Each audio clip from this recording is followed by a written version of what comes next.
ये है गुजरात का पाटण, जिसे पहले अनहिलपुर के नाम से जाना जाता था। पाटण गुजरात की पूर्व राजधानी भी रहा है।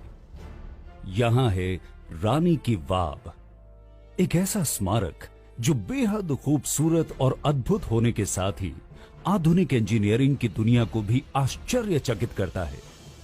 यह भारत में अपनी तरह की अनूठी वाव है। वाव यानी बावड़ी या सीढ़ी नुमा कुआं। जहां ज्यादातर स्मारक राजाओं द्वारा अपनी रानी की याद में निर्मित कराए गए हैं, वहीं रानी की वाव ऐसा स्मारक है जिसे एक रानी ने अपने राजा की याद में बनवाया है। इस बावड़ी का निर्माण सोलंकी राजवंश की रानी उदयमती ने अपने पति भीमदेव प्रथम की याद में 11वीं सदी में कराया था।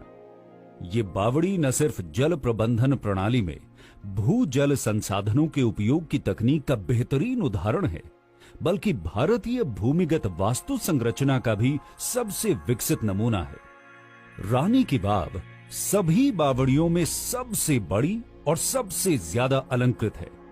साथ ही मारू गुर्जरा आर्किटेक्चर का उत्कृष्ट नमूना है। इसका निर्माण उल्टे मंदिर की तरह किया गया है, यानी डोम नीचे और स्तंभ ऊपर की ओर है।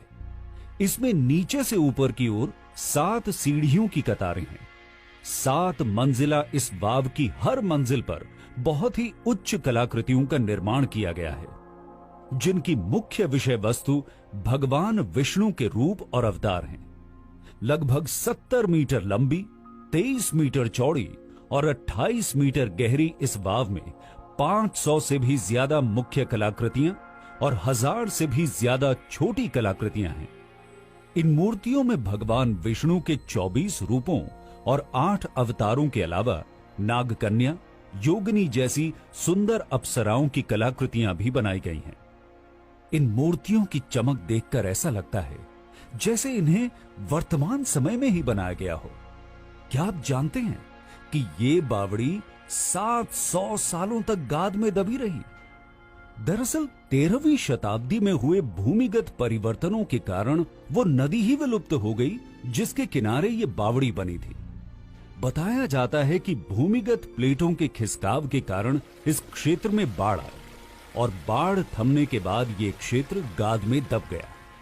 ये गाद इतनी अधिक थी कि इसने 28 मीटर गहरी इस वाव को भी जमींदोज कर दिया। वाव के लंबे समय तक गाद में दबे रहने को ही इन मूर्तियों की चमक का कारण माना जाता है। रानी की वाव को दोबारा ढूंढ निकालने के पीछे भी एक लंबी कहानी है। दरअसल भारतीय पुरातत्व विभाग ने 1950 के दशक के मध्य में इसका उत्खनन शुरू किया, जो लगभग 40 सालों तक जारी रहा। आखिरकार 1980 के दशक के उत्तरार्ध में पुरातत्व विभाग को सफलता हासिल हुई और फिर से ये बावड़ी अपने वर्तमान रूप में आ गई। बताया जाता है कि वाव में पहले 292 स्तंभ थे जिन पर ये मंजिलें टिकी थी, लेकिन अब 226 स्तंभ ही बचे हैं। साथ ही अब ये बावड़ी पानी का स्रोत भी नहीं है। पूरब से पश्चिम की ओर विस्तृत इस वाव के पश्चिमी छोर पर स्थित है ये कुआं, जो 10 मीटर चौड़ा और 30 मीटर गहरा है। कहते हैं लगभग 50 साल पहले इस कुएं में पानी जमा रहता था, जिसमें औषधीय गुण पाए जाते थे और इस पानी का उपयोग कई गंभीर बीमारियों के उपचार में किया जाता था। पानी में औषधीय गुण का कारण वाव के इर्द गिर्द लगे आयुर्वेदिक पौधों को माना जाता है। वाव की आखिरी सतह में एक गुप्त द्वार भी है, जिसे अब बंद कर दिया गया है। इस द्वार से एक 30 किलोमीटर लंबी सुरंग जाती थी, जो बावड़ी से निकलकर सीधे सिद्धपुर नगर में निकलती थी।